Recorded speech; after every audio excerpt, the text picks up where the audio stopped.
성현의 가르침에 따르면 사람의 속마음을 꿰뚫어 보는 법은 한치의 오차도 없으며 그것은 삶의 이치라고 합니다.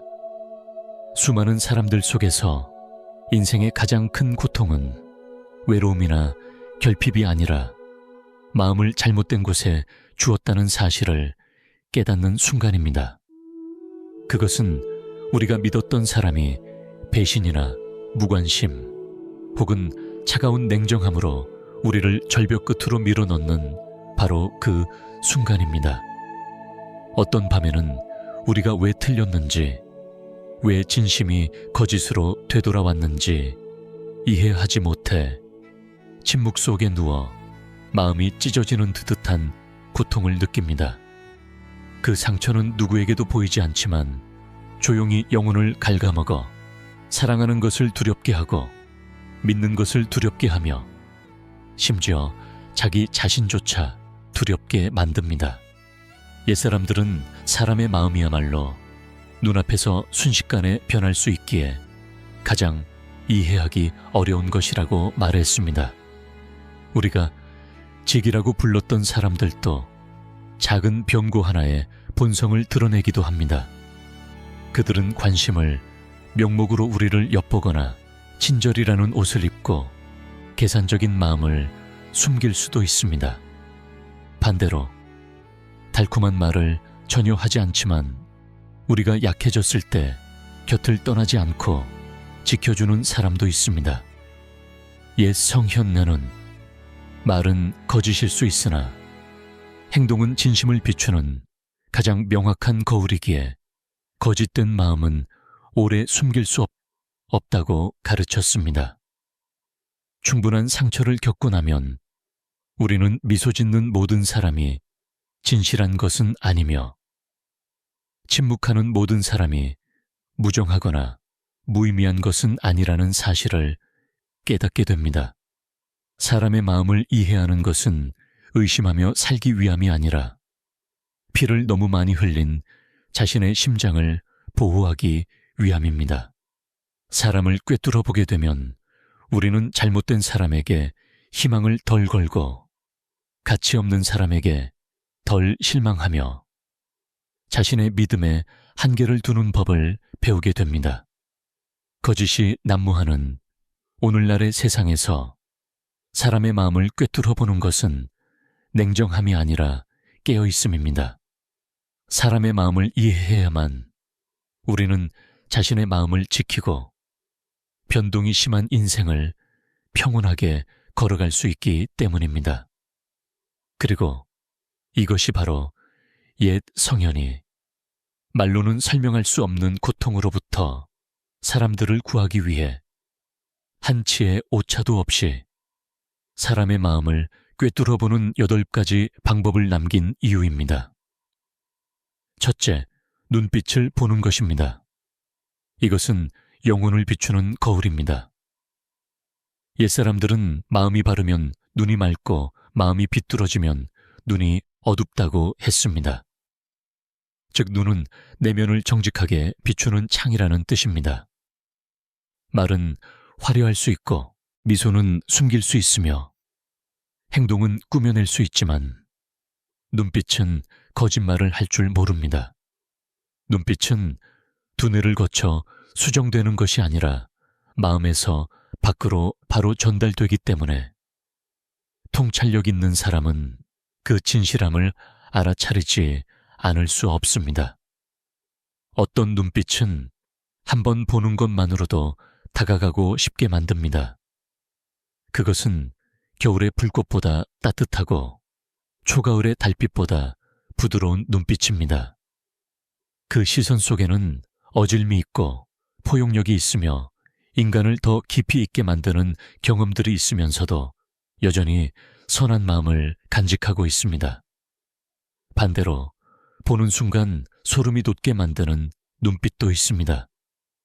그 시선에는 탐욕, 질투, 증오 혹은 얼음처럼 차가운 계산이 담겨 있습니다. 상대방이 아무리 밝게 웃고 있어도 마주한 사람에게 불안감을 줍니다. 노자는 마음이 밝은 사람은 내면의 빛으로 외부의 어둠을 비추기 때문에 세상을 명확하게 본다고 말했습니다. 이 말은 눈빛이 마음의 거울일 뿐만 아니라 지혜의 등불임을 이해하게 합니다. 고서에는 흥미로운 이야기가 하나 기록되어 있습니다.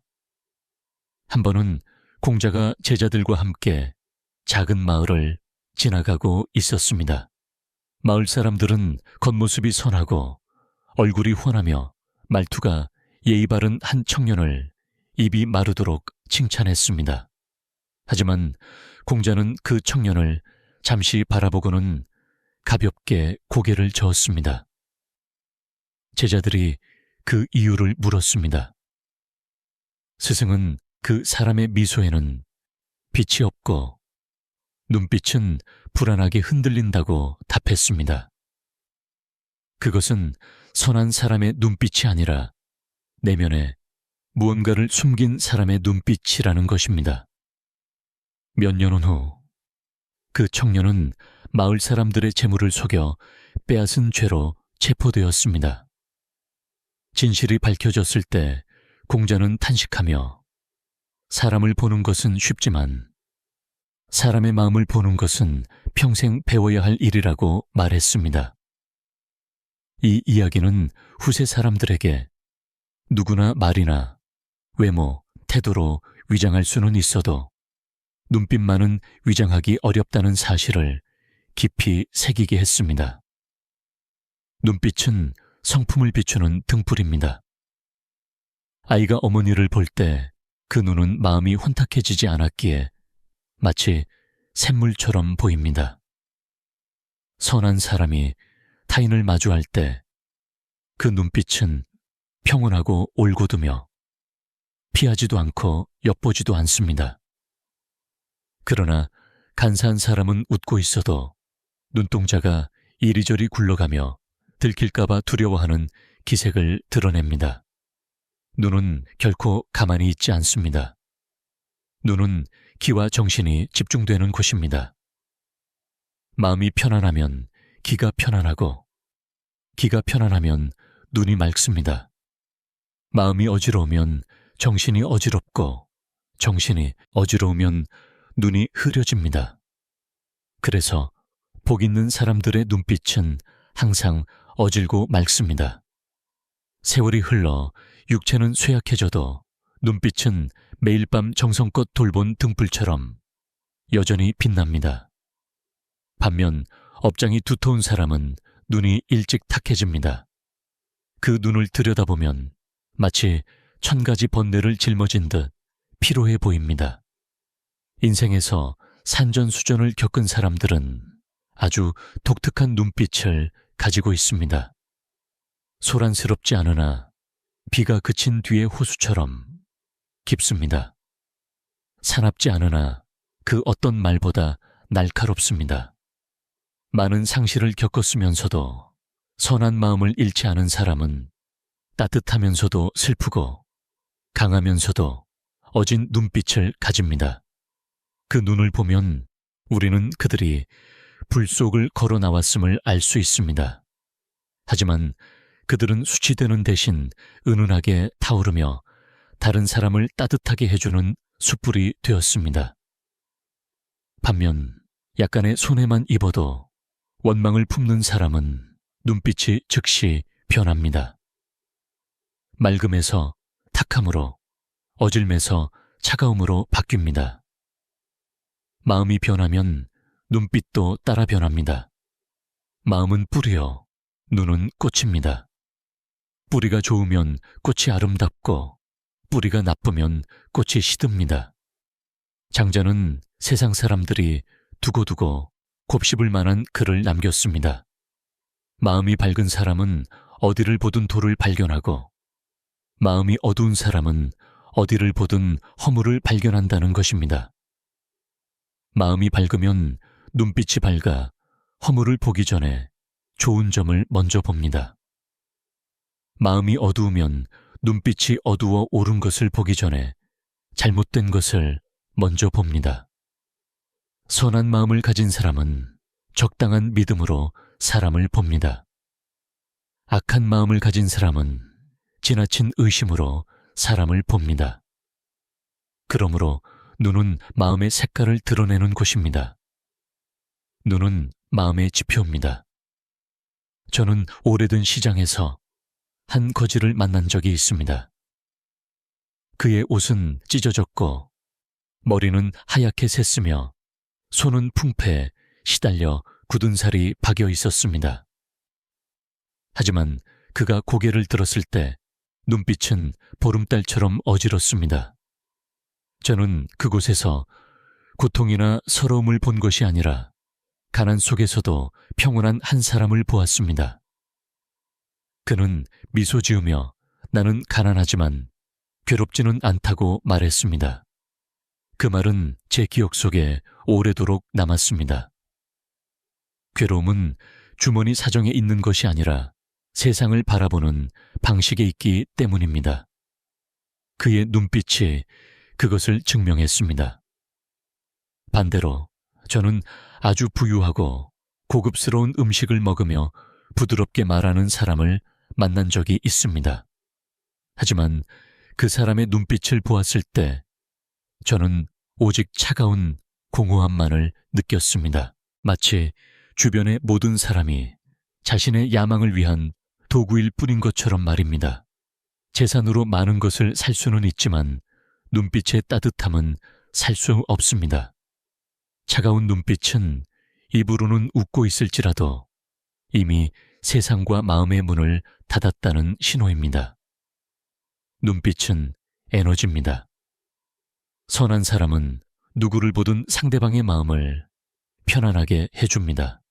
악한 사람은 누구를 보든 상대방을 불안하게 만듭니다. 사랑을 품은 사람은 물처럼 부드러운 눈빛을 가집니다. 증오를 품은 사람은 칼처럼 날카로운 눈빛을 가집니다. 탐욕을 품은 사람은 눈빛이 끊임없이 흔들리며 결코 안정되지 않습니다. 고통을 겪어본 사람은 깊은 상처를 입은 사람의 눈빛에 말로 표현하기 힘든 아득함이 있음을 이해할 것입니다. 그것은 그들이 꿈을 꾸어서가 아니라 바꿀 수 없는 것들 앞에서 침묵하는 법을 배웠기 때문입니다. 그들의 눈빛에는 시간과 인내의 흔적이 남아 있습니다. 옛사람들은 눈을 보면 마음을 알 수 있고 마음을 보면 운명을 알 수 있다고 가르쳤습니다. 관상은 마음에서 생겨나고 운명은 마음이 만듭니다. 만약 누군가에게 복이 있는지 알고 싶다면 그의 눈빛을 보십시오. 복이 두터우면 눈이 밝고 복이 얇으면 눈이 흐립니다. 복이 크고 작음은 재물에 있는 것이 아니라 그 마음에 무엇을 담고 있느냐에 달려 있습니다. 마음에 선을 담으면 눈빛이 어질고 마음에 악을 담으면 눈빛이 차갑습니다. 많은 사람이 어떻게 하면 눈빛이 더 어질고 맑아질 수 있는지 묻습니다. 답은 매우 간단하지만 실천하기 어렵습니다. 선한 생각을 하고 선한 말을 하며 선한 행동을 하는 것에서부터 시작하십시오. 마음이 부드러워지면 눈빛도 저절로 부드러워집니다. 마음이 사랑할 줄 알면 눈빛도 따뜻해집니다. 내려놓을 줄 알면 눈빛도 웃을 줄 알게 됩니다. 눈빛을 훈련하는 기술은 필요 없습니다. 오직 마음을 닦아 눈빛이 스스로 빛나게 하면 됩니다. 아름다운 눈이 반드시 맑은 눈은 아닐 수 있습니다. 하지만 맑은 눈은 분명 선한 마음을 가진 눈입니다. 많이 걷고 많이 달리고 많이 이해한 사람은 차갑지 않으면서 깊고 조급하지 않으면서 따뜻하며 눈부시지 않으면서 밝은 눈빛을 가집니다. 그것은 세상이 무상함을 깨달은 사람의 눈빛입니다. 사람의 마음은 예측하기 어렵지만 오직 선한 마음만이 험난한 세상에서 우리를 굳건히 지켜줍니다. 둘째, 돈을 쓰는 방식을 보는 것입니다. 사람의 마음을 꿰뚫어 보는 여정에서 돈은 가장 명확하고 솔직한 시험대입니다. 돈은 사람의 본성을 만드는 것이 아니라 내면 깊은 곳에 이미 존재하던 것을 드러낼 뿐입니다. 옛사람들은 흔히 부유함이 타락하게 만들지 않고 가난이 뜻을 바꾸게 하지 않으며 권력이 머리를 숙이게 하지 않는다고 말했습니다. 마음에 도가 있는 사람은 돈 때문에 자신을 잃지 않습니다.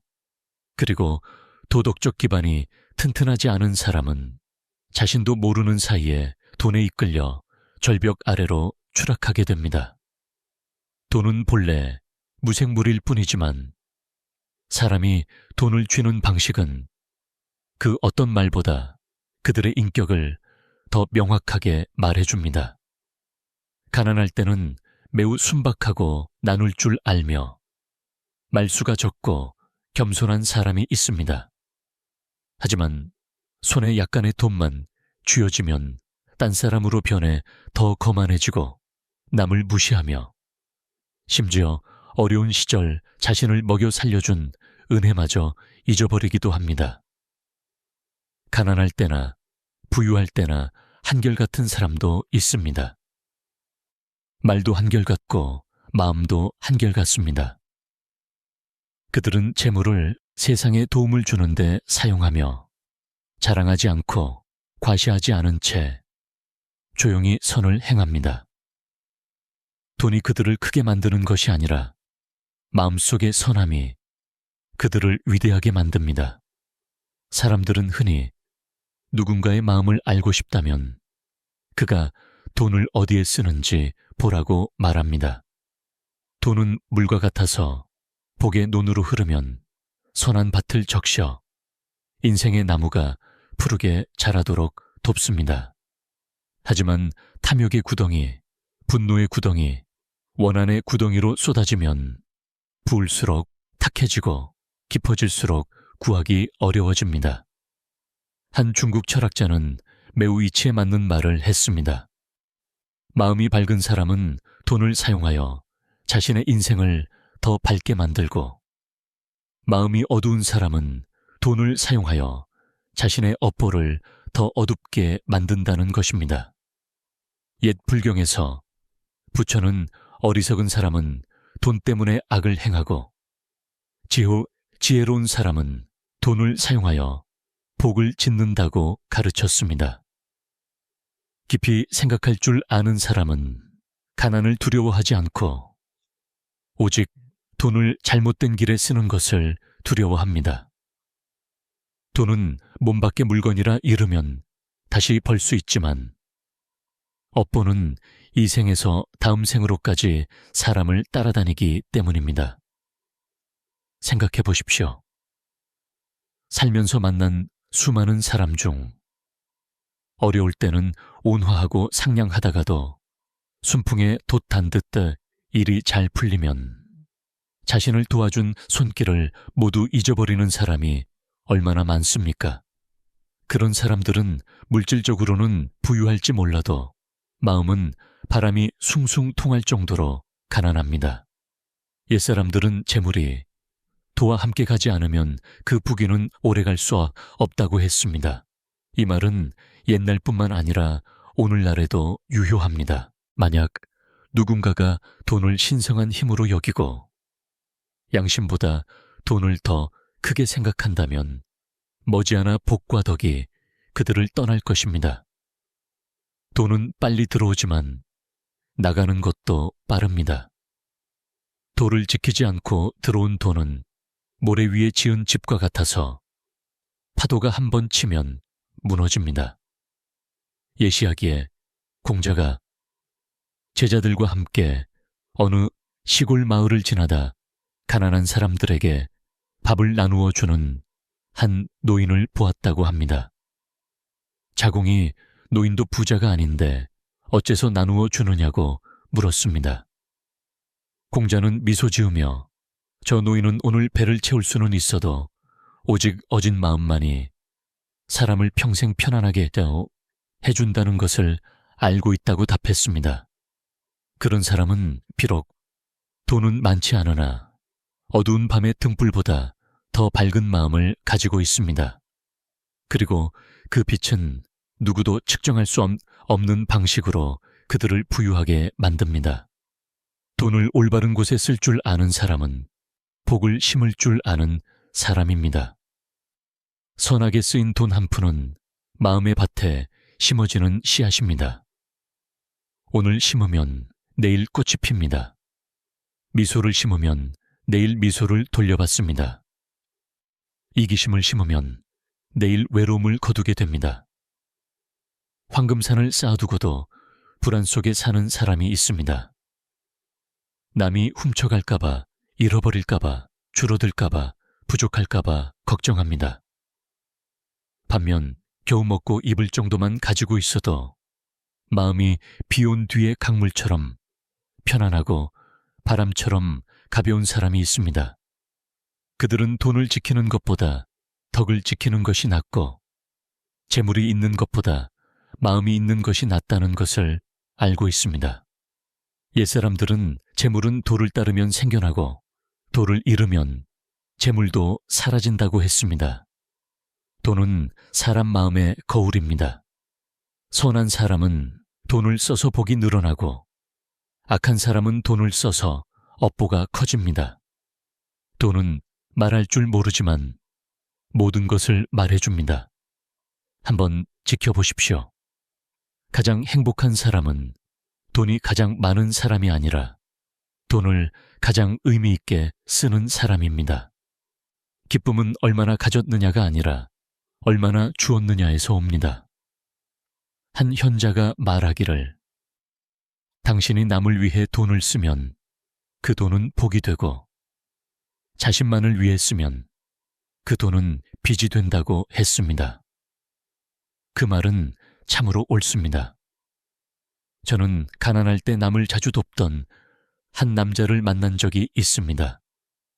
그는 부자가 된 후에도 굶주린 밤에 자신에게 밥 한 그릇을 주었던 사람을 잊지 않았습니다. 그는 학교를 짓고 길을 닦고 무료 글방을 열었습니다. 마을 사람들은 그가 마음까지 부자라고 말했습니다. 반대로 약간의 돈만 생겨도 모두를 하찮게 여기는 사람도 있습니다. 돈을 승부를 가리는 데 쓰고 과시하는 데 쓰며 때로는 남을 해치는 데 씁니다. 그들의 손에 있는 돈은 불과 다름없습니다. 잘 쓰면 따뜻하게 해주지만 잘못 쓰면 자신을 태워버립니다. 인생의 흐름 속에서 누구나 부유할 때도 있고 가난할 때도 있습니다. 돈이 들어온다고 소리치지 말고 돈이 나간다고 탄식하지 마십시오. 중요한 것은 얼마나 지키느냐가 아니라 무엇을 지키느냐입니다. 어떤 돈은 거냈을 때 우리를 재물로는 가난하게 만들지만 마음으로는 부유하게 만듭니다. 베푸는 사람은 결코 가난해지지 않습니다. 그들이 쌓는 복이 날로 커지기 때문입니다. 불경에서는 선행은 아무리 작아도 무시하지 말고 악행은 아무리 작아도 저지르지 말라고 했습니다. 올바른 곳에 제때 보낸 은전한 잎이 한 사람의 인생을 구할 수도 있습니다. 돈은 죽은 뒤에 가져갈 수 없지만 복은 영원히 우리를 따라옵니다. 돈을 써서 복을 심을 줄 아는 사람은 삶이 점점 가벼워짐을 느낄 것입니다. 돈을 써서 남을 해치는 사람은 마음이 바위처럼 무거워짐을 느낄 것입니다. 돈은 양날의 검입니다. 지혜로운 사람은 사람을 구하는 데 쓰고 어리석은 사람은 사람을 해치는 데 씁니다. 지혜로운 사람은 돈을 물처럼 여겨 들어오면 쓰고 나가면 미소로 배웅합니다. 어리석은 사람은 돈을 피처럼 여겨 잃으면 아파하고 지키면 괴로워합니다. 스스로에게 물어보십시오. 돈이 있을 때 우리는 어떻게 사용합니까? 돈이 떨어졌을 때 우리는 선한 마음을 지킬 수 있습니까? 그것이 바로 옛 성현이 전하고자 했던 인격의 척도입니다. 돈의 도리는 금괴에 있는 것이 아니라 돈을 쥔 사람의 심장에 있습니다. 그것을 깨달은 사람은 재물이 적든 많든 이미 인간 세상에서 가장 부유한 사람입니다. 그리고 기억하십시오. 돈은 바닥날 수 있지만 복은 바닥나게 해서는 안 됩니다. 돈은 다시 벌 수 있지만 한번 잃은 인해는 되찾기 어렵습니다. 돈을 도리에 맞게 쓰는 사람은 세상에 굳건히 설 것이요. 돈을 잘못된 길에 쓰는 사람은 평생 편안하기 어려울 것입니다. 셋째, 화가 났을 때를 보는 것입니다. 가면이 떨어지고 진심이 드러나는 순간입니다. 돈은 본성을 덮을 수 있고 미소는 속마음을 감출 수 있으며 말은 아름답게 꾸밀 수 있습니다. 하지만 화가 나는 그 한순간만큼은 연기할 겨를이 없습니다. 그때 문명이라는 겉옷은 떨어져 나가고 이성이라는 위장은 산산조각이 납니다. 그리고 그들의 마음이 선한지, 악한지, 깊은지, 얕은지, 어진지, 사나운지 온전히 드러납니다. 옛사람들의 말 중에 아주 깊이 와닿는 구절이 있습니다. 고요함으로 움직임을 이기고 부드러움으로 강함을 이긴다는 것입니다. 마음이 굳건할수록 분노가 흔들기 어렵고 마음이 밝을수록 악한 말이 파고들기 어렵다는 뜻입니다. 분노는 결코 힘의 표현이 아니며 단지 이성의 나약한 순간일 뿐입니다. 많이 배우고 아는 것이 많으며 점잖게 행동하는 사람일지라도 약간의 화만으로도 그들의 수양 깊이가 어느 정도인지 드러납니다. 마음이 부족할수록 쉽게 화를 냅니다. 마음이 좁을수록 빨리 화를 냅니다. 마음이 어리석을수록 사납게 화를 냅니다. 누군가의 마음이 선한지 악한지 어떻게 알 수 있느냐고 묻는 사람이 있습니다. 옛 성현은 화가 났을 때를 보라고 답했습니다. 즐거울 때는 누구나 좋습니다. 일이 잘 풀릴 때는 누구나 사랑스럽습니다. 아첨을 들을 때는 누구나 어지러 보입니다. 하지만 비난을 받을 때, 모욕을 당할 때, 자존심을 건드렸을 때, 막다른 골목에 몰렸을 때, 비로소 진짜 본성이 나타납니다. 마음이 어진 사람은 멈춰야 할 곳을 알고 화가 나도 참아 남에게 상처를 주지 못합니다. 마음이 악한 사람은 조금만 거슬려도 상대방이 가장 아파하는 곳을 깊이 찌르는 칼 같은 말을 서슴없이 내뱉습니다. 분노한 마음은 휘저어 놓은 물과 같습니다. 물이 고요할 때는 푸른 하늘이 가장 잘 비칩니다. 물이 탁해지면 태양빛도 변하듯이 사람의 마음도 그렇습니다. 평온할 때는 친절한 겉모습 뒤에 마음을 숨기기 쉽습니다. 하지만 화가 나면 깊숙이 숨겨진 모든 것이 드러납니다. 탐욕, 이기심, 승부욕, 증오, 두려움, 그 모든 것이 말입니다. 한 중국 철학자는 사람의 마음을 그 사람의 분노만큼 명확하게 비추는 거울은 없다고 말했습니다. 너무나 맞는 말이 아닙니까? 노노에는 안회에 관한 이야기가 있습니다.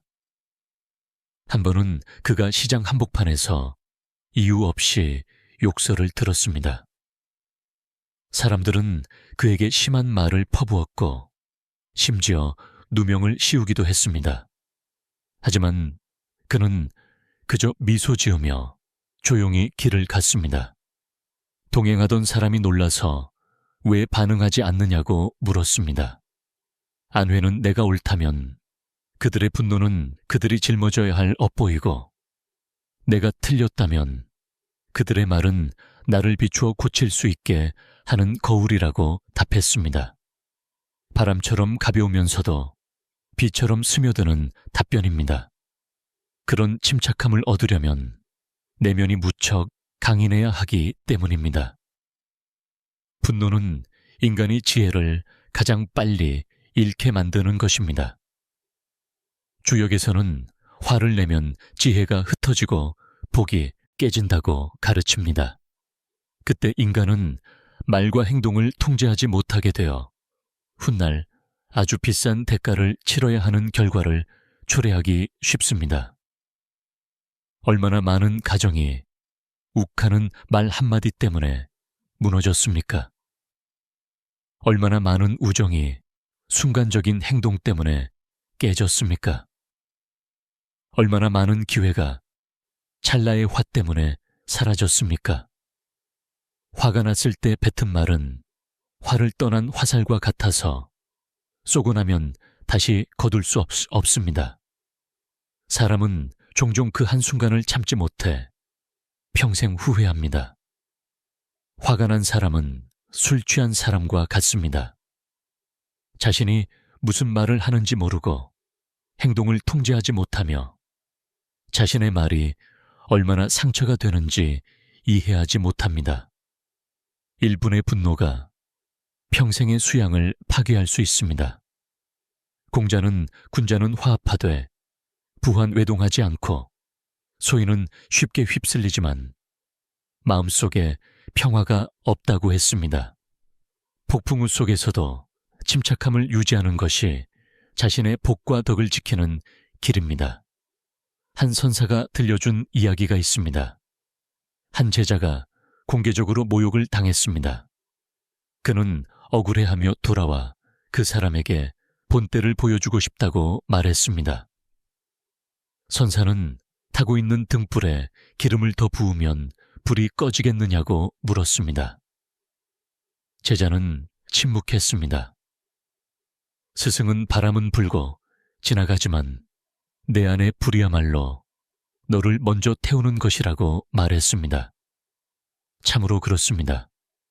타인의 말은 바람일 뿐이지만 내 분노는 나 자신을 태우는 불꽃입니다. 사람을 꿰뚫어 볼 줄 아는 사람은 그들이 즐거울 때가 아니라 화가 났을 때의 모습으로 평가합니다.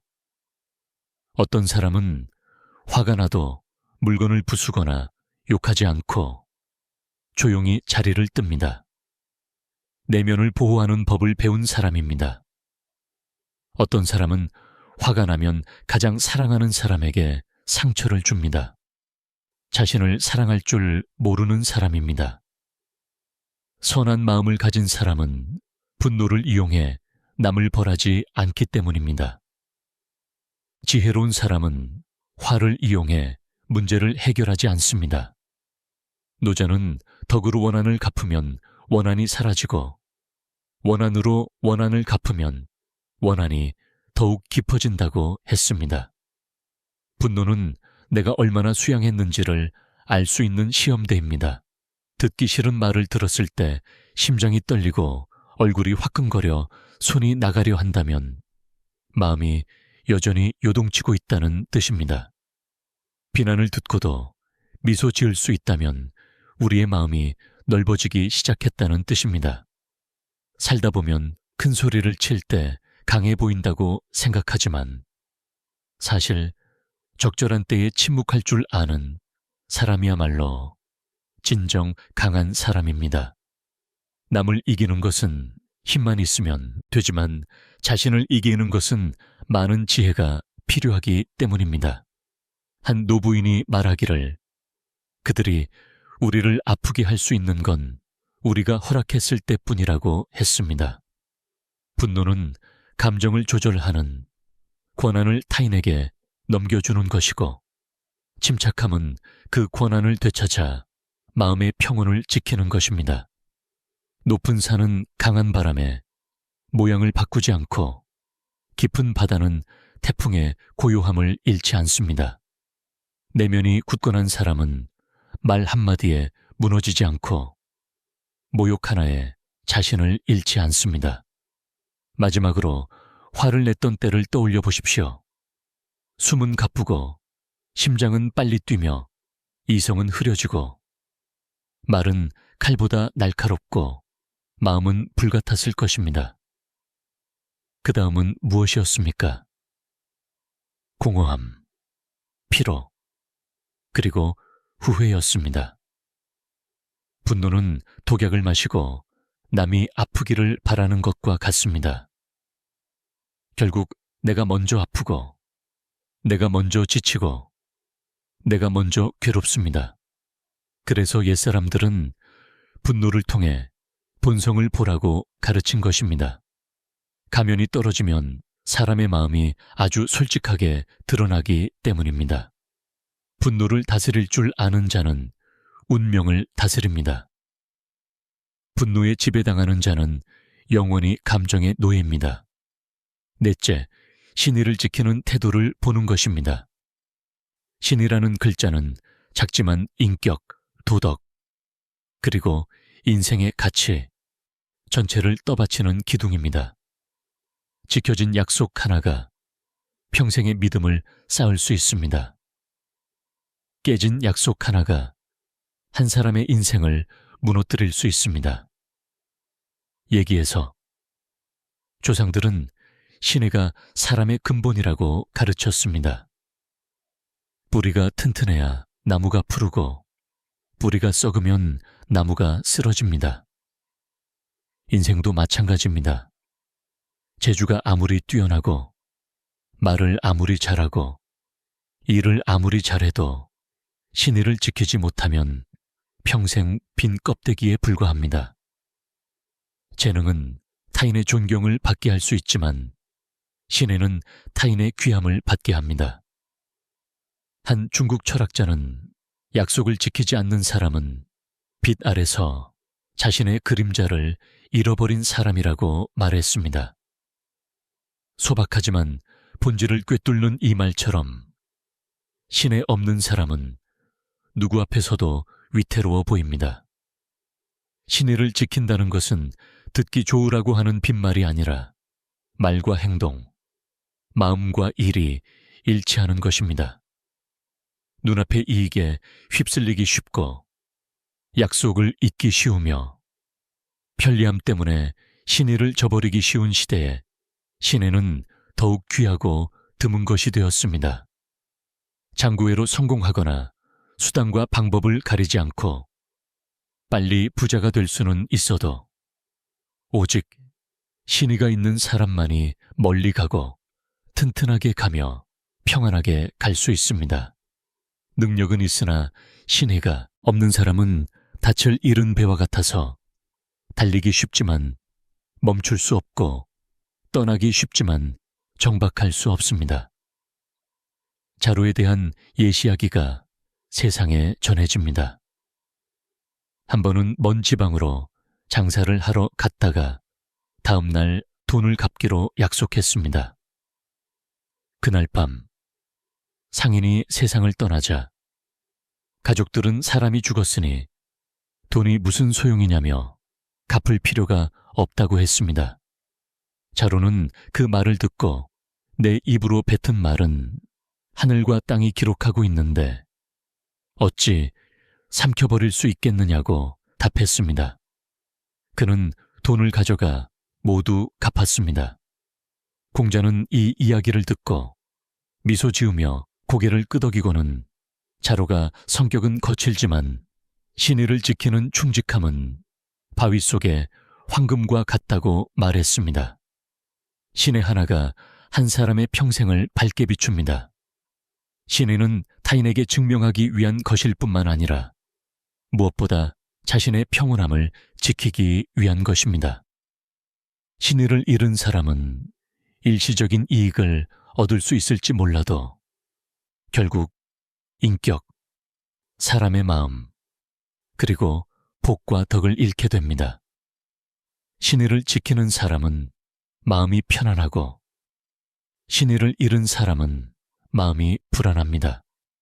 신의가 있는 사람은 가난해도 귀하게 대접받고 신의가 없는 사람은 부유해도 경멸받습니다. 세상 사람들은 친절이나 재능은 잊을 수 있어도 신의는 한번 잃으면 아무도 잊지 않습니다. 그래서 옛사람들은 말이 황금과 같다고 했습니다. 신의가 있는 사람의 말은 천금 같은 무게를 가집니다. 신의가 없는 사람의 말은 초원을 스쳐가는 바람처럼 흔적을 남기지 못합니다. 노자는 성실함이 신의의 뿌리요, 신의는 덕의 바탕이라고 아주 훌륭한 말을 했습니다. 사람의 덕행은 재능에서 시작되는 것이 아니라 신의에서 시작됩니다. 신의가 있는 사람은 복의 문을 활짝 열고, 신의가 없는 사람은 스스로 행운의 문을 닫습니다. 신의를 저버린 사람은 눈앞의 이익을 얻을 수 있을지 몰라도 장기적으로는 모든 것을 잃게 됩니다. 그들은 깨진 꽃병과 같아서 아무리 아름다워도 아무도 물을 담으려 하지 않습니다. 신의는 한번 잃으면 다시 붙이기 어렵기 때문입니다. 거짓말 한마디는 쉽게 내뱉을 수 있지만 잃어버린 믿음을 보상하려면 때로는 평생을 바쳐야 합니다. 신의가 없는 사람에게 신의를 지키는 것이 가치 있느냐고 묻는 사람도 있습니다. 저는 그들이 자격이 있어서가 아니라 내가 믿을 만한 사람이 될 자격이 있기 때문이라고 말합니다. 신의가 있는 사람은 말을 적게 하고 행동으로 충분히 보여주기에 약속을 많이 할 필요가 없습니다. 신의가 없는 사람은 흔히 큰 소리로 약속하지만 행동할 때는 슬그머니 피합니다. 옛 성현은 약속을 지키지 않는 사람에게는 복이 오지 않고 업보만 늘어난다고 말했습니다. 인과응보의 법칙에서 신의는 선의 에너지이기 때문입니다. 신의를 지키는 사람은 자연스럽게 사람들의 사랑과 하늘의 도움을 받습니다. 배신하는 사람은 스스로 운의 문을 닫습니다.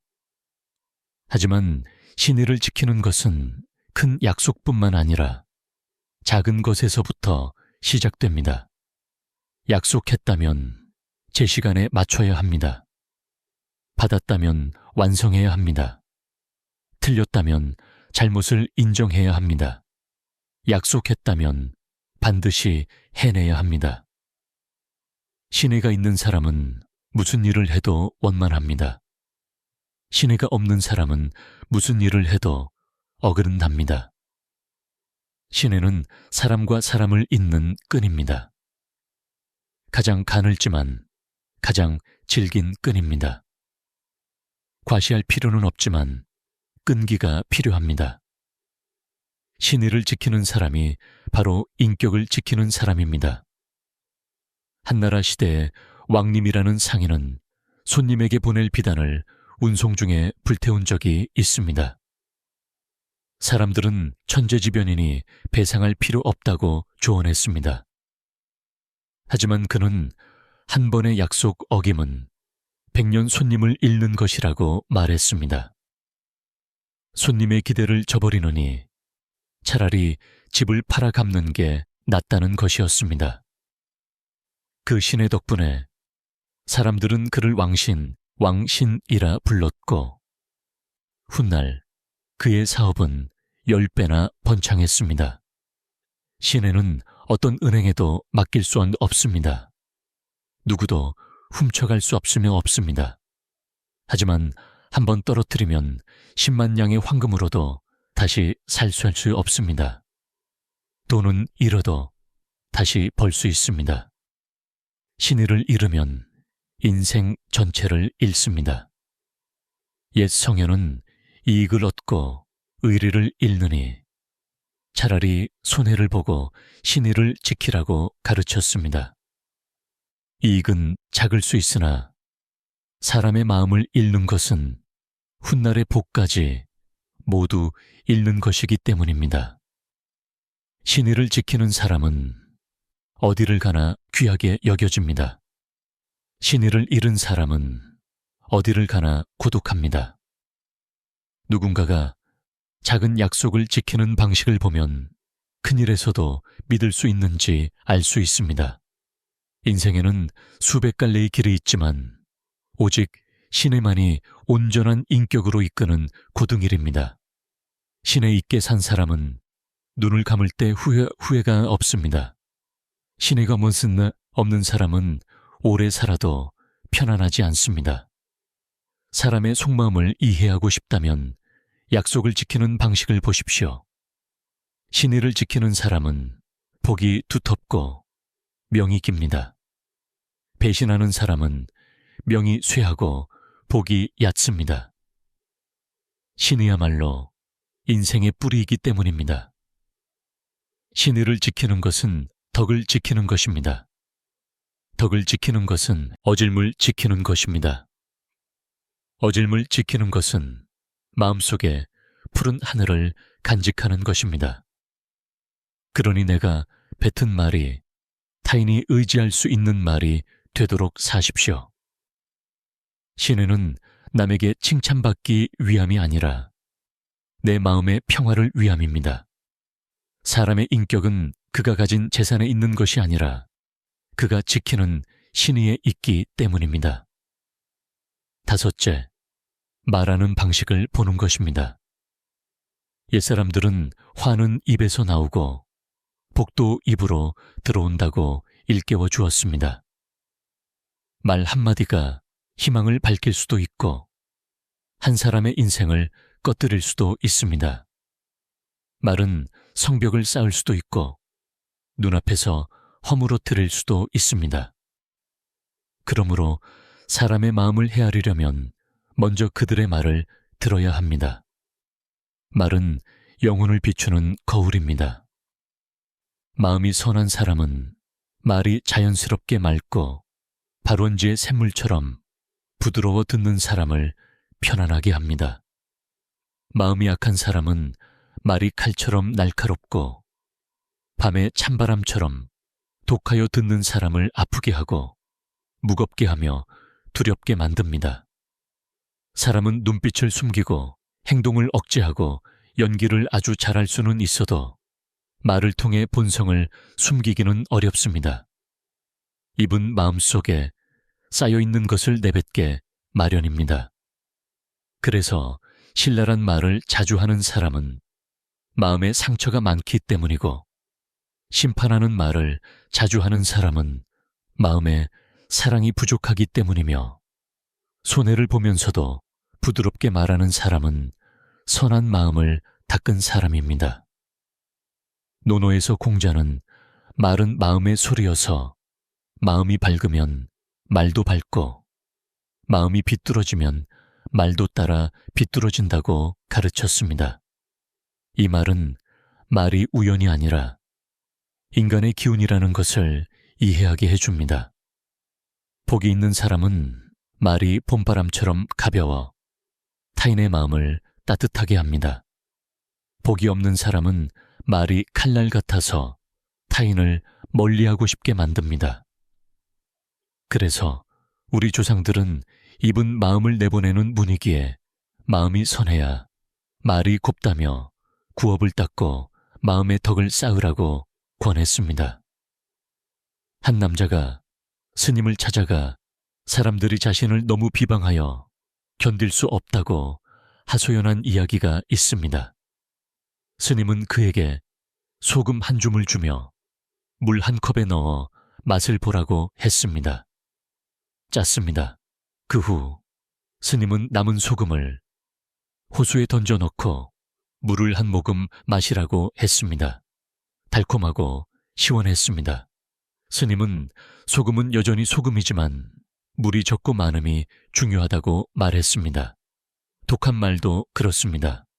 마음이 찻잔처럼 좁으면 모든 말이 쓰게 됩니다. 마음이 호수처럼 넓으면 어떤 말도 상처가 되지 않습니다. 이 이야기는 마음을 닦을수록 독한 말을 적게 한다는 것을 보여줍니다.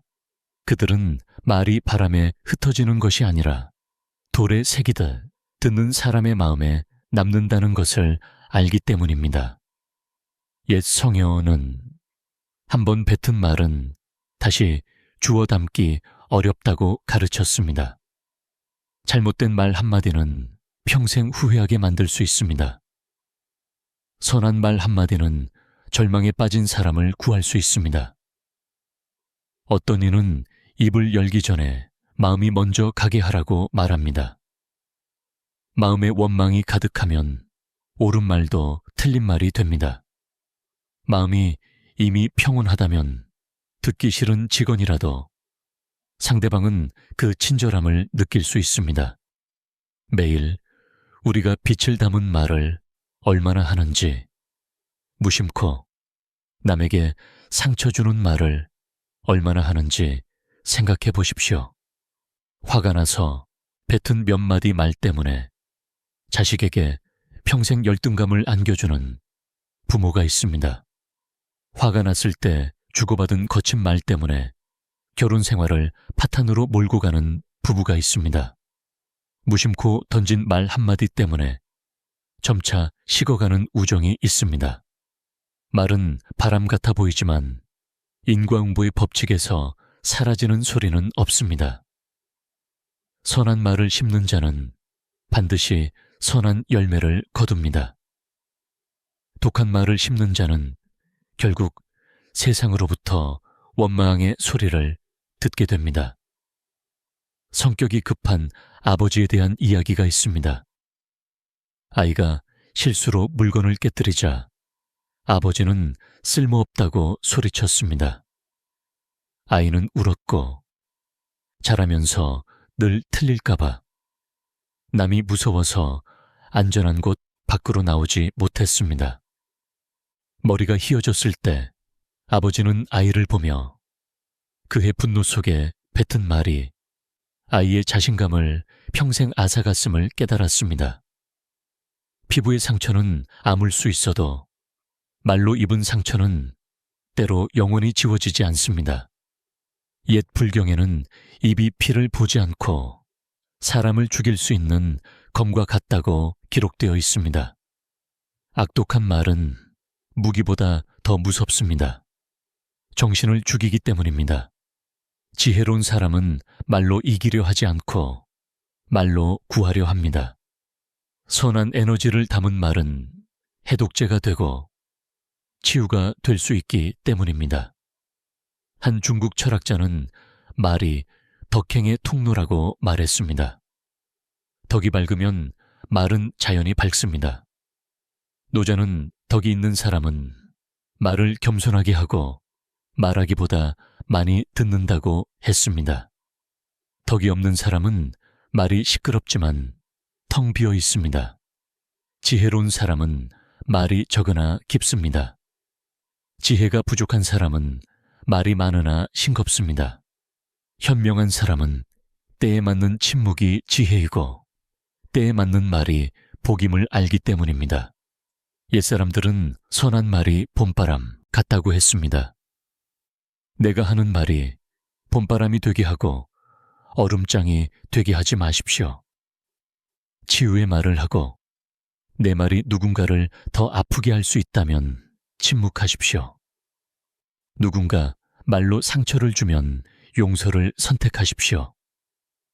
그들이 자격이 있어서가 아니라 당신의 마음이 평온할 자격이 있기 때문입니다.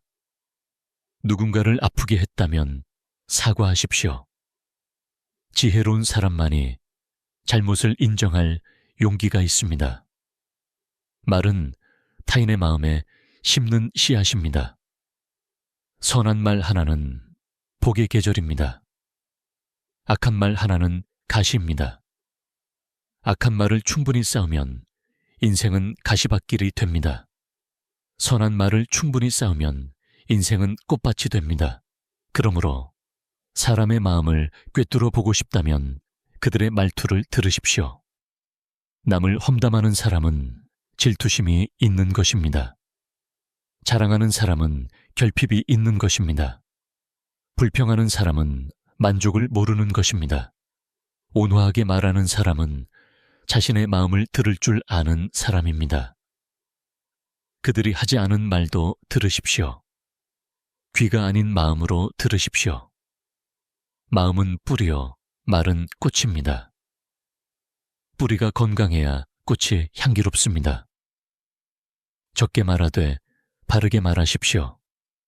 부드럽게 말하되 깊이 있게 말하십시오. 소란스러운 세상 속에서 선을 말하는 입과 필요할 때 침묵할 줄 아는 마음을 지키는 것이야말로 인생의 가장 큰 복입니다. 여섯째, 약자를 대하는 태도를 보는 것입니다. 옛사람들은 처세는 겸손함에 있고 사람을 대함은 사랑에 있다고 했습니다. 사람은 상사에게 공손한 척할 수 있고 권력자에게 예의 바른 척할 수 있습니다. 하지만 자신보다 낮은 사람, 식당 종업원, 짐꾼, 복권을 파는 아이, 길가에 있는 거지에게는 굳이 가식적일 이유가 없습니다. 그때 사람의 본성, 선함과 악함, 관대함과 편협함, 온화함과 오만함이 맑은 물에 비친 햇살처럼 드러납니다. 누군가에게 인덕이 있는지 알고 싶다면 그에게 이익을 주지 않는 사람을 어떻게 대하는지 보라는 말이 있습니다. 단순해 보이지만 고인의 큰 지혜가 담긴 말입니다. 도가 있는 사람은 고상한 척할 필요가 없습니다. 그들은 마음에서 저절로 사랑이 우러나오기에 그저 친절할 뿐입니다. 어진 마음을 가진 사람은 모든 생명이 저마다의 사연과 가치를 지니고 있음을 압니다. 그래서 누구를 대하든 존중의 눈빛으로 대합니다. 반면 마음이 천한 사람은 가난한 사람을 쓸모없다고 여기고 약한 사람을 대화할 가치가 없다고 쉽게 여깁니다. 차이는 위치가 아니라 마음에 있습니다. 공자는 내가 원하지 않는 것을 남에게 하지 말라고 가르쳤습니다. 그것이 인의의 기초입니다. 군자는 힘으로 억누르지 않고 지위로 위협하지 않습니다. 소인은 반대입니다. 돈이 조금 있으면 목소리가 바뀌고 권력이 조금 생기면 태도가 변하며 명성이 조금 나면 약자를 무시합니다. 한 중국 철학자는 진정 강한 사람은 올라가면서도 굽힐 줄 아는 사람이며 오로지 거만할 줄만 아는 자는 덕이 메마른 사람이라고 말했습니다. 청렴하기로 유명한 한 관리의 예시하기가 있습니다. 어느 날 시장을 지나던 그는 사람들이 사과를 훔친 아이를 때리는 것을 보았습니다. 모두가 아이의 탐욕을 꾸짖었습니다. 하지만 그는 아이에게 배가 고파서인지 욕심 때문인지 물었습니다. 어머니가 아파서 사흘을 굶었다며 우는 아이의 말을 듣고 그는 온화하게 마을 사람들에게 말했습니다. 아이를 탓하는 것도 맞지만 돕지 않은 무관심한 사람들을 탓하는 것이 더 맞다고 했습니다.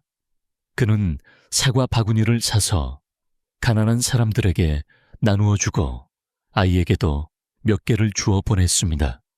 사람들이 그를 기억하는 것은 공정함 때문만이 아니라 그 공정함 뒤에 숨겨진 어진 마음 때문입니다.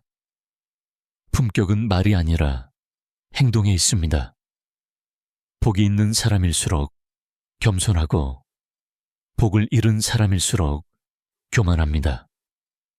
거리에서 운전기사에게 소리치고 종업원을 욕하면서 상사 앞에서는 예의 바르게 굴고 소셜 네트워크에서는 도덕적인 척하는 사람들이 있습니다. 그것은 미성숙한 마음입니다. 덕이 있는 사람은 어떤 위치에 있든 약자의 고통에 마음이 약해집니다. 그런 사람은 올라갈수록 고개를 숙일 줄 압니다.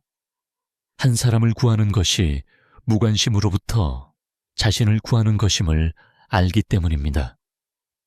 절에서 내려오는 이야기입니다.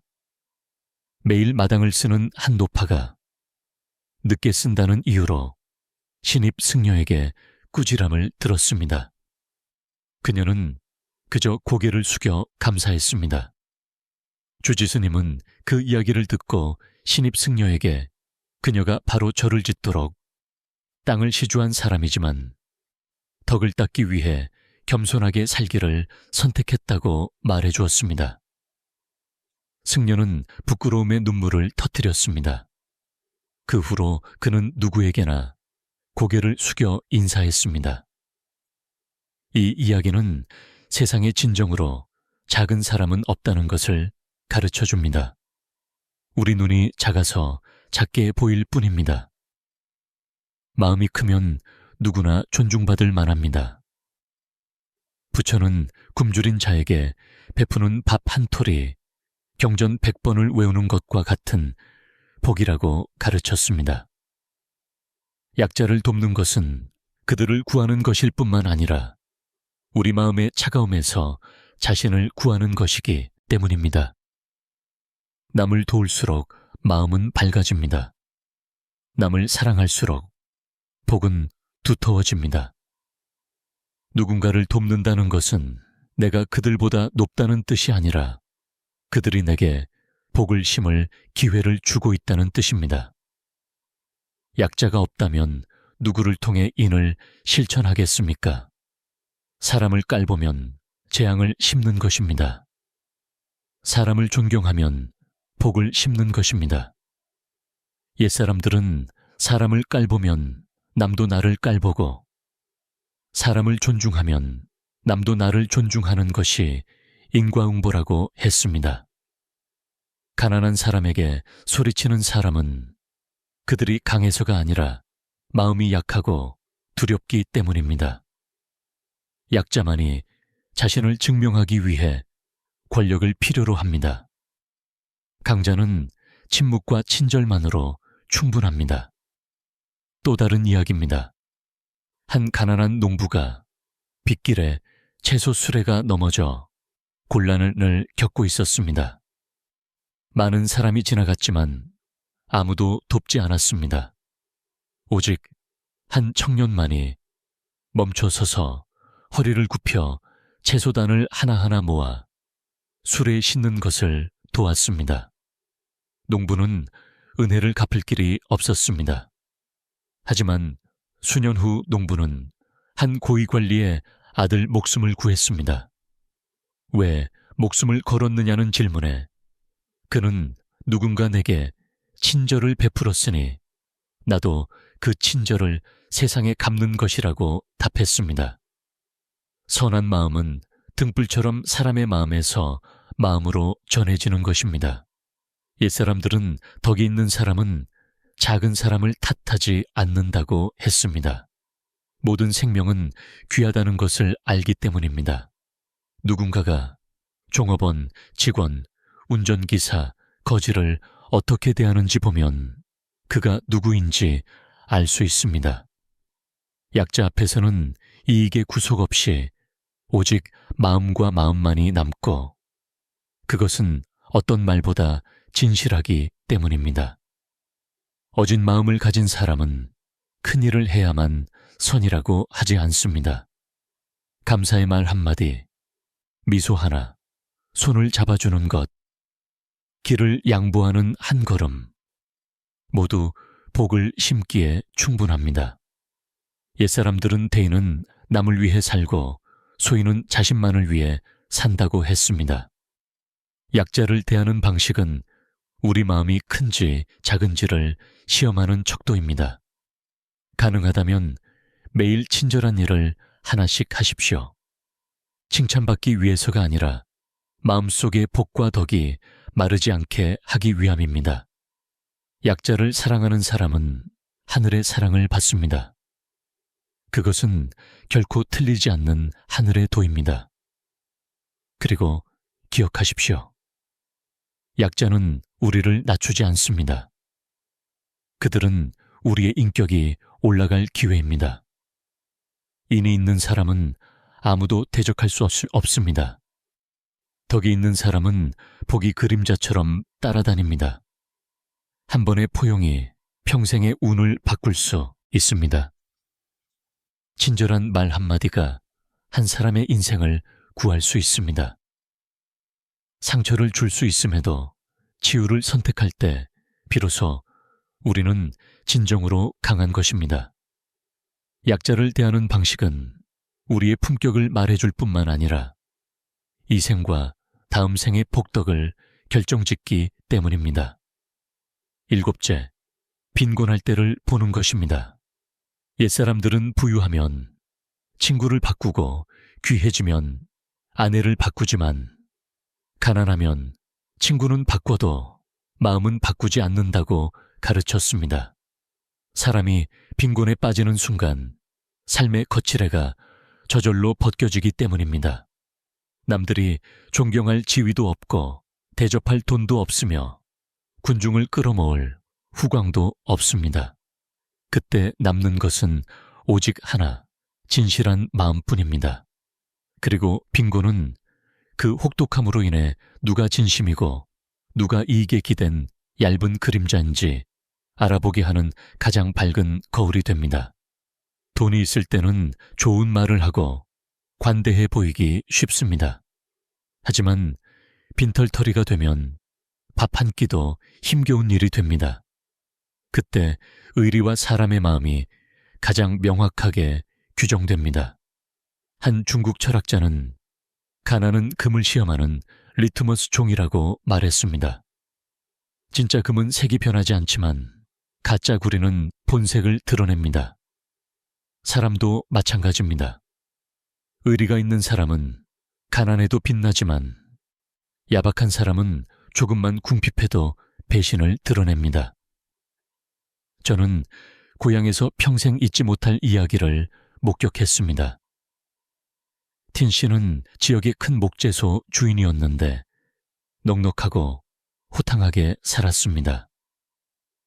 그의 집은 늘 사람들로 붐볐습니다.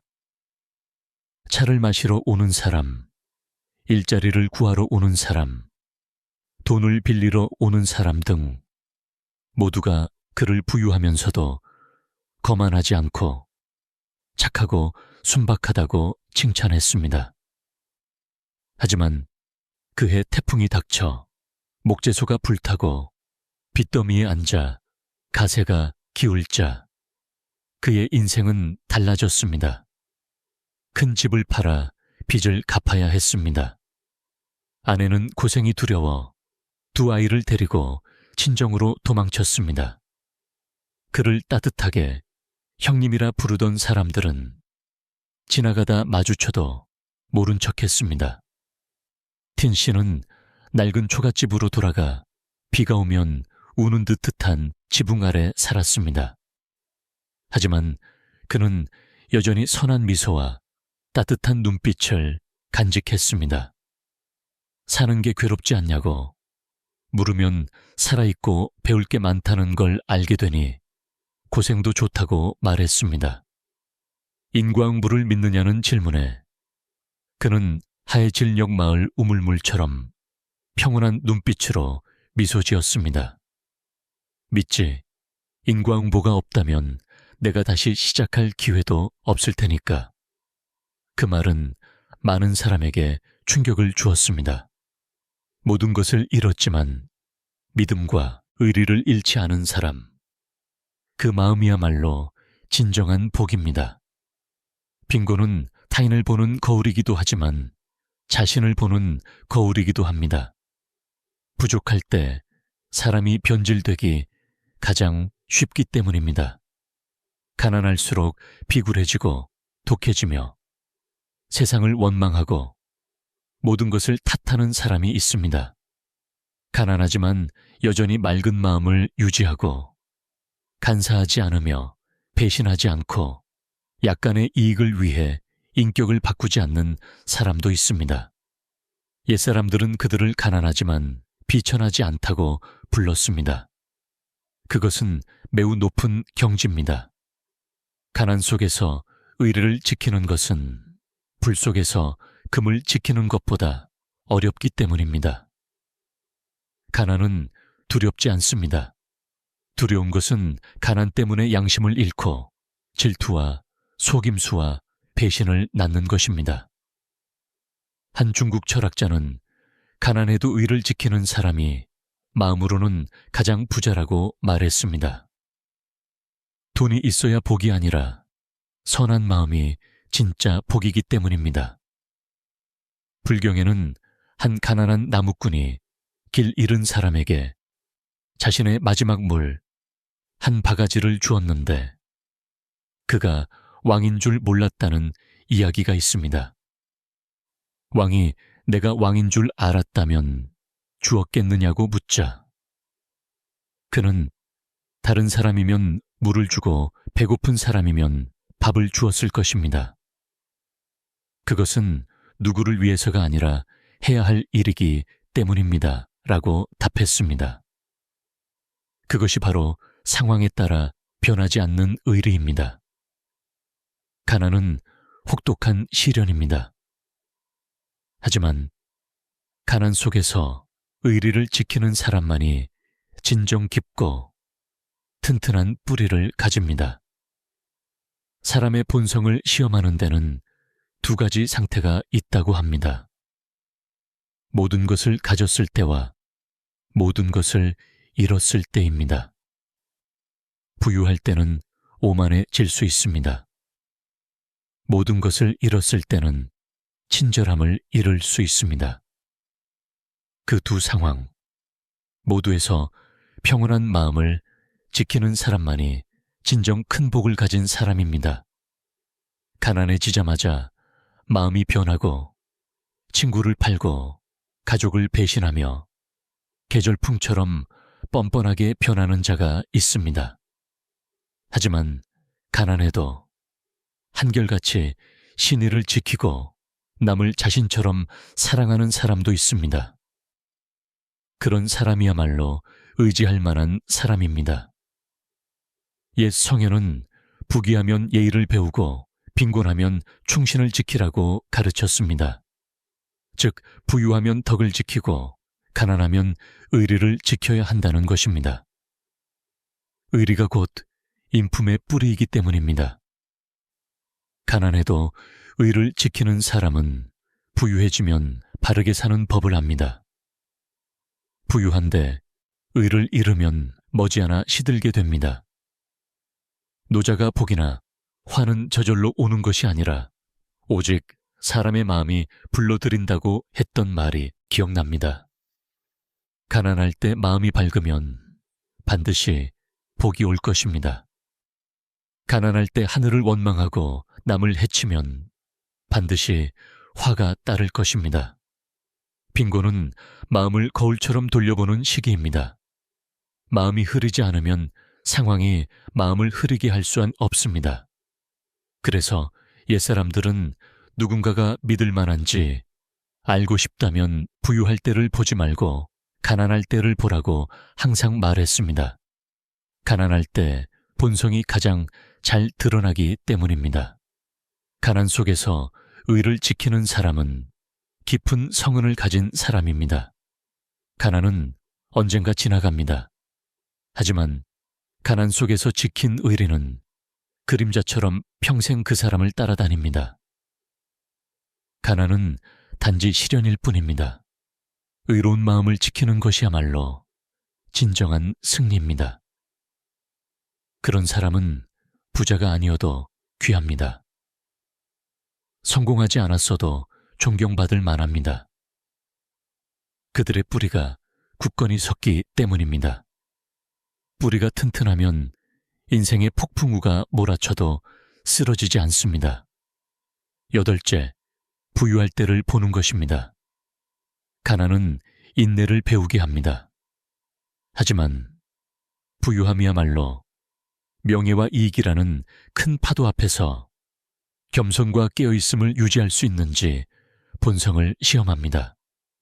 가난이 아무리 고통스러워도 그것은 물질적 결핍일 뿐입니다. 부유함은 마음이 강하지 않으면 인격 전체를 파괴할 수 있는 보이지 않는 폭풍입니다. 부유함 속에서 외부의 모든 억압이 제거됩니다. 그리고 바로 그때 사람의 본 마음이 가장 명확하게 드러납니다. 누군가 돈은 사람의 본성을 바꾸지 않는다고 말했습니다. 그저 본성을 드러낼 뿐이라고 말입니다. 본래 선한 사람은 가난할 때 남을 도울 여력이 없습니다. 하지만 부유해지면 자연스럽게 나누고 싶어 합니다. 본래 악한 사람은 가난할 때 권력이 없어 억눌려 있습니다. 하지만 부유해지면 교만함과 무정함을 쉽게 드러냅니다. 부귀는 시험대입니다. 마음이 굳건한 사람은 더욱 빛날 것입니다. 마음이 선하지 않은 사람은 더욱 길을 잃을 것입니다.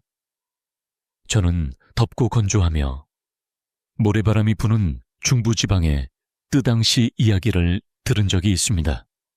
옛날에 그는 너무 가난해서 푼돈 몇 푼을 벌기 위해 물 깃는 일을 해야 했습니다. 어깨는 짓눌렸고 발은 갈라졌지만 그는 부탁하는 사람을 거절한 적이 없었습니다.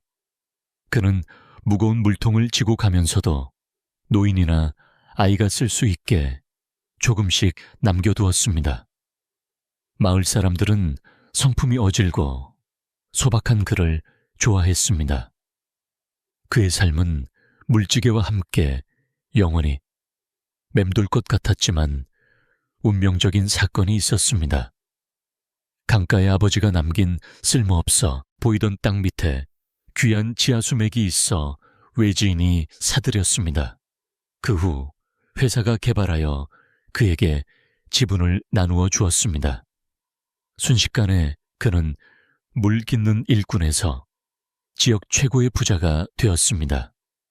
하지만 사람들이 그를 기억하는 건 인생 역전 때문이 아니라 돈을 가진 후의 삶 때문이었습니다.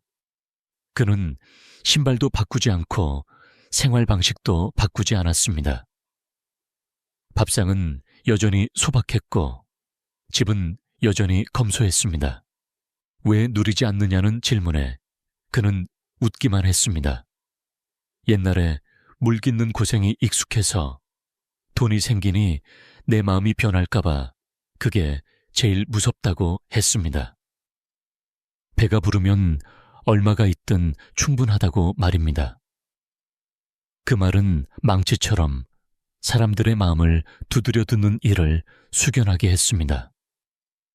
그 후 그는 학교를 짓고 길을 고치고 우물을 파는 등 수많은 선행을 하면서도 어떤 비석에도 자신의 이름이 새겨지기를 원하지 않았습니다.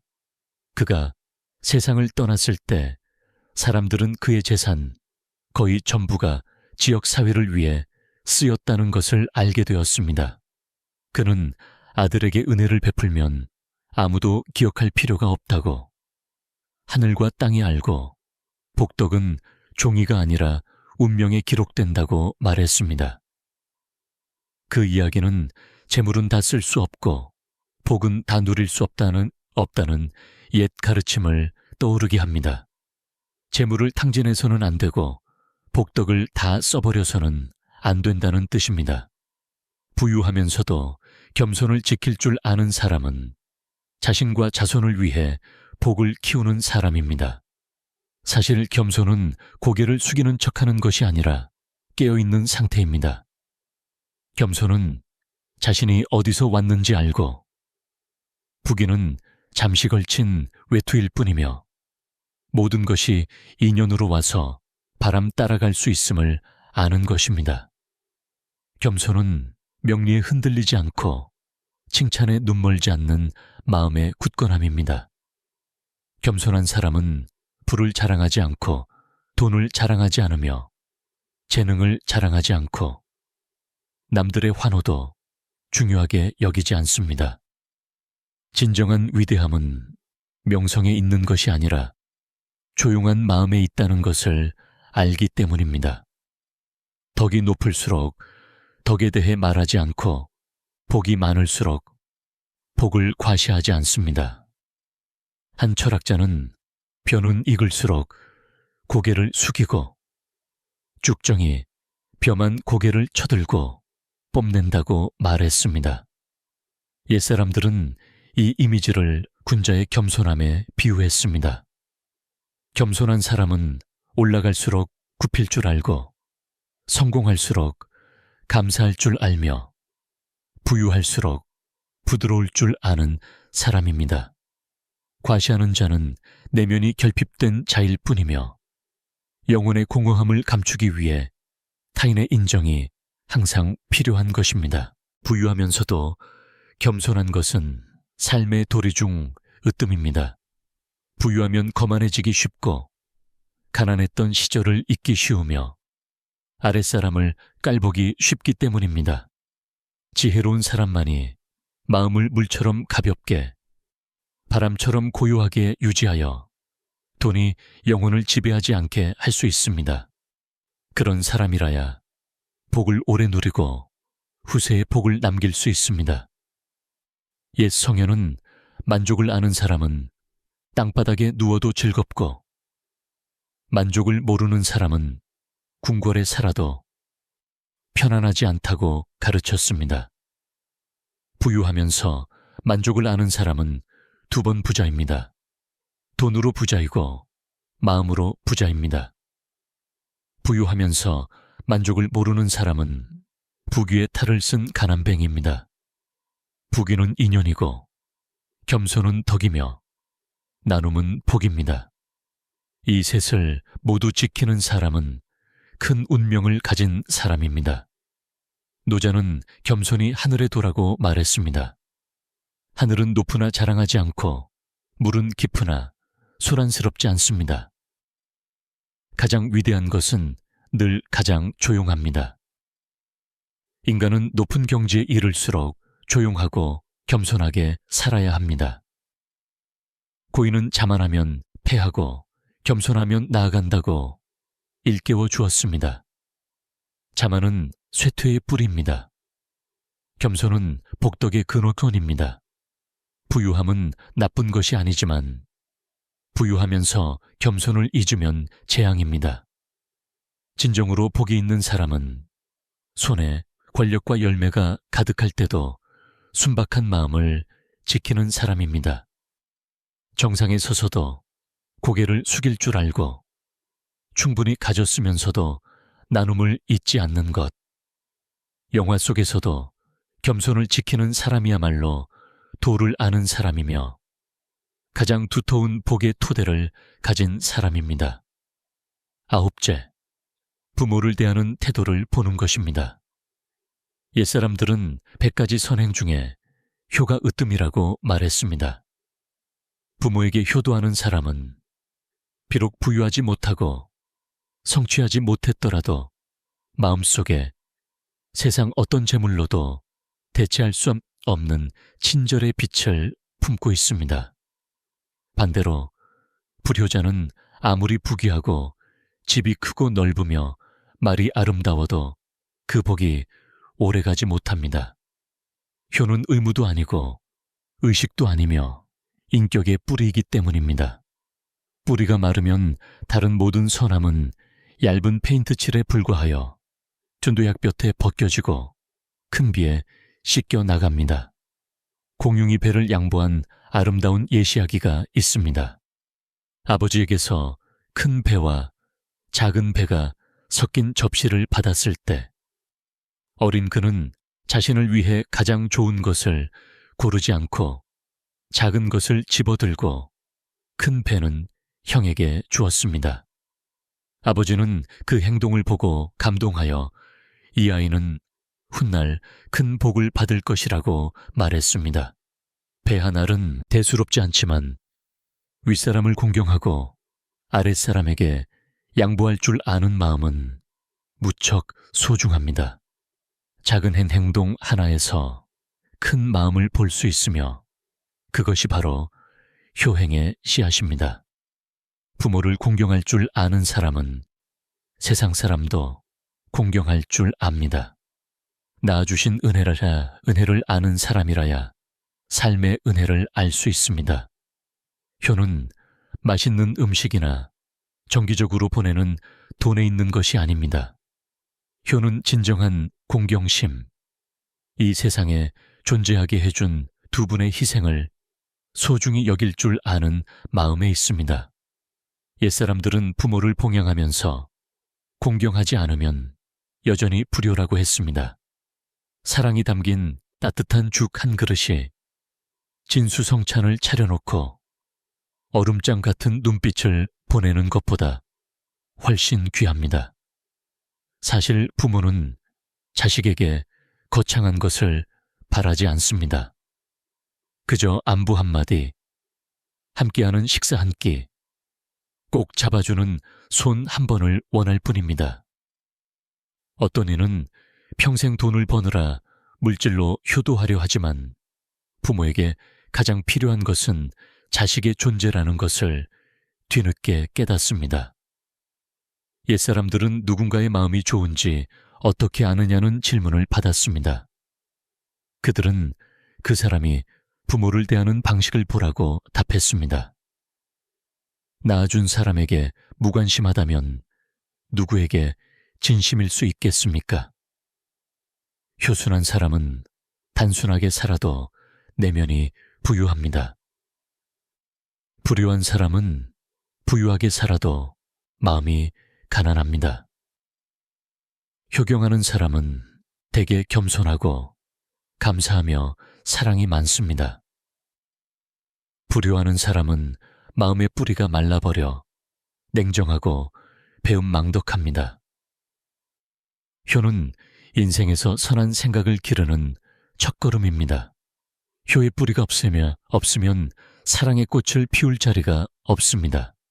시경에는 부모가 나를 낳고 기르느라 고생하셨다는 구절이 있습니다. 참으로 부모의 삶은 자식을 향해 모든 것을 쏟아붓는 긴 강과 같습니다. 하지만 자라면서 어른이 되어갈수록 많은 사람이 그 사실을 잊습니다.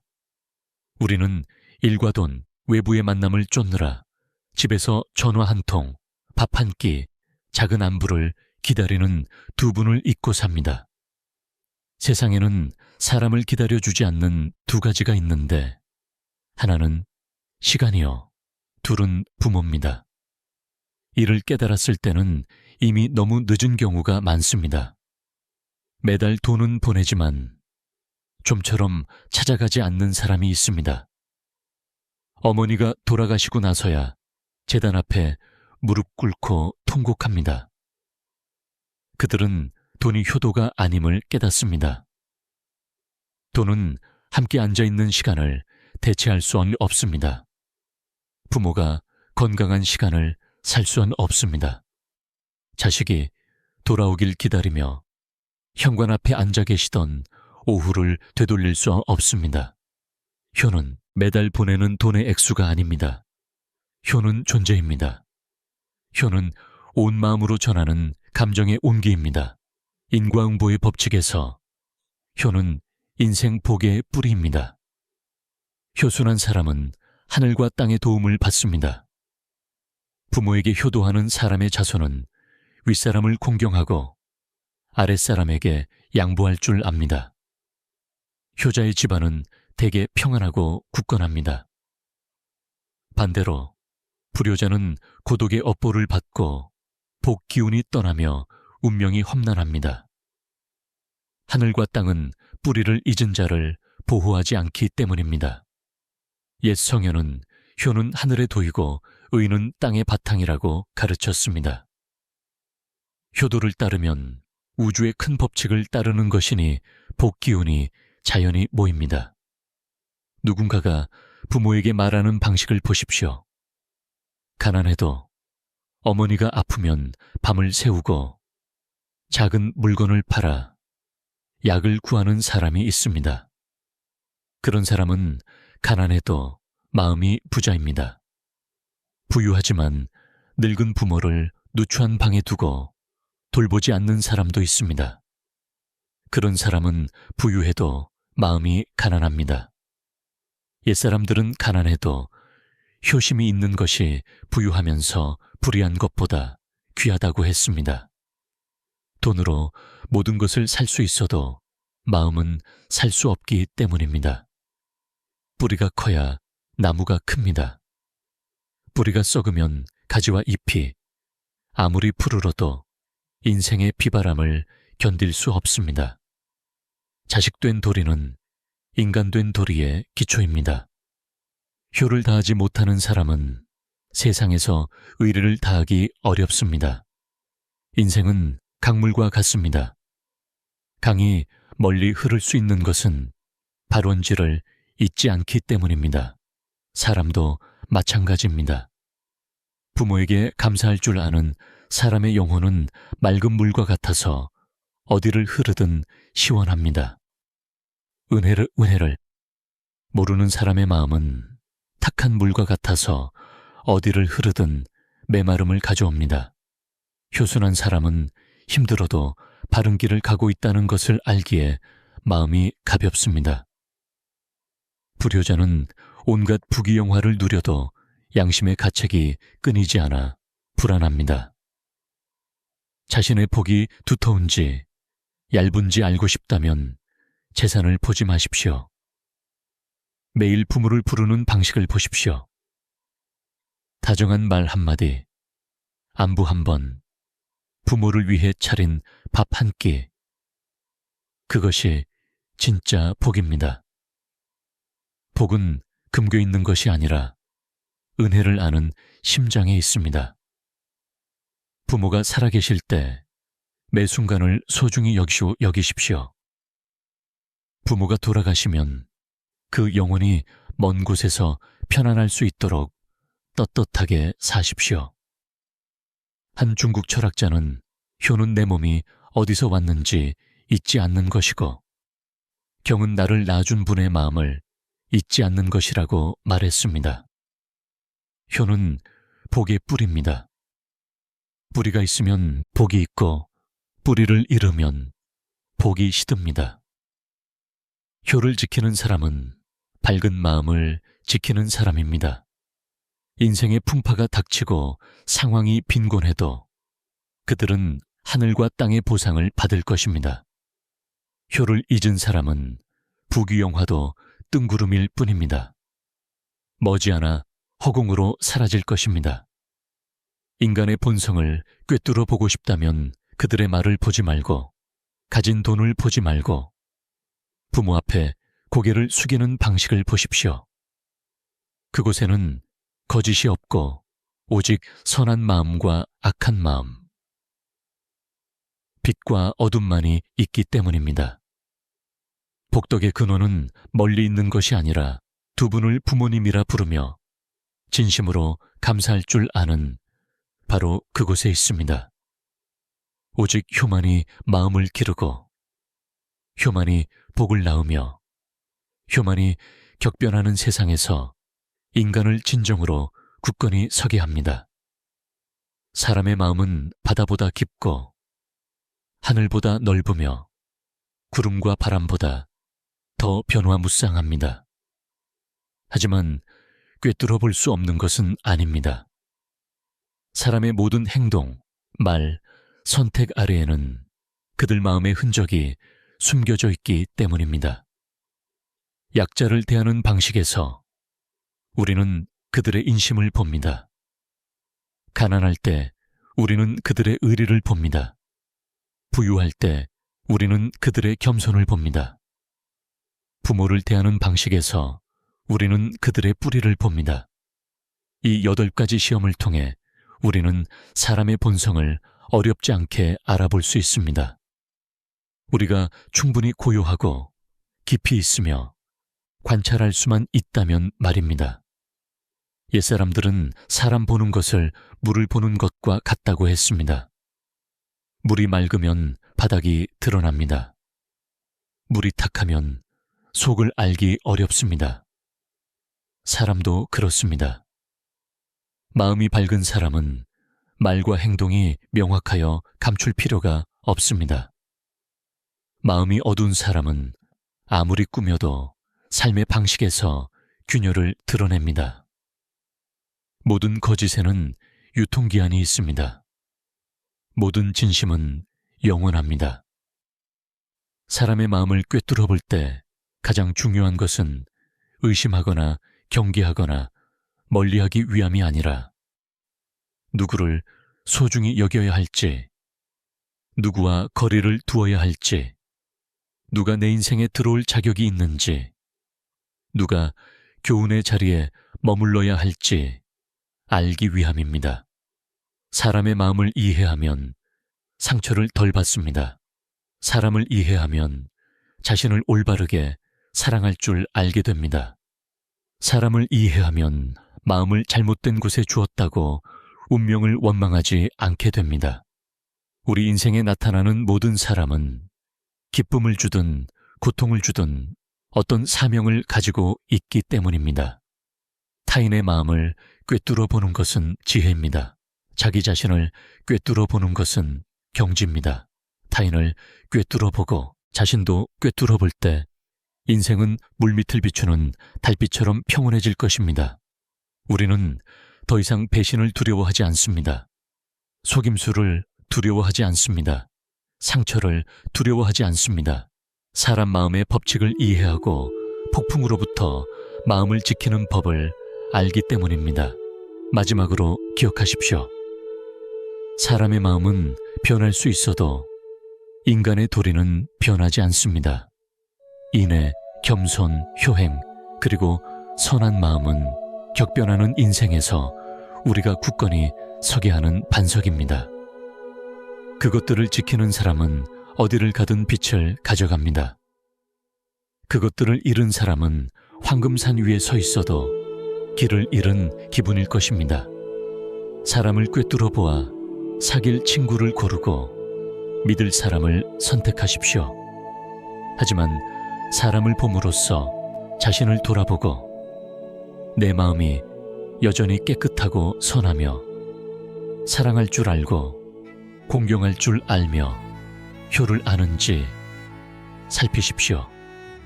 결국 인생의 화복을 결정하는 것은 타인의 마음이 아니라 바로 자신의 마음이기 때문입니다. 사람을 이해하여 자신을 지키고 자신을 지켜 복을 기르며 복을 길러 인생을 평안하게 하십시오. 그렇게 살 수만 있다면 세상이 아무리 넓고 무상해도 우리는 비바람 속에서 길을 잃지 않고 굳건히 서 있을 것입니다.